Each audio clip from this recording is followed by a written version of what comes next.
नमस्कार, मैं सुनील पांडे और आप देख रहे हैं अवध ग्राम्य वार्ता। नेशनल आइकॉनिक पर्सनालिटी अवार्ड से सम्मानित पटरंगा थाने में तैनात सब इंस्पेक्टर रणजीत यादव ने डॉक्टर राम मनोहर लोहिया अवध विश्वविद्यालय में आयोजित सिंगिंग टैलेंट हंट के दौरान आए हुए अतिथियों के तुलसी के पौधे को वितरित कर सम्मानित किया। प्रकृति के प्रेमी सब इंस्पेक्टर रणजीत यादव वनस्पतियों से इतना लगाव है कि उन्होंने अपने आवास व कार्यालय पर तमाम पानी की निष्प्रयोज्य बोतलों से का प्रयोग कर उसमें पौधे लगा रखे हैं।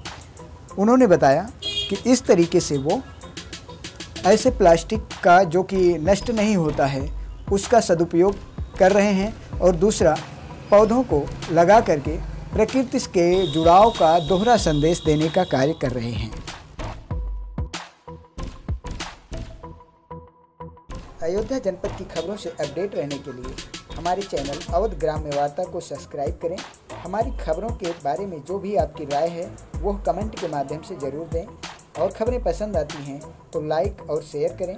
साथ ही खबरों को भेजने के लिए 94 54 83 48 95 नंबर पर व्हाट्सएप करें।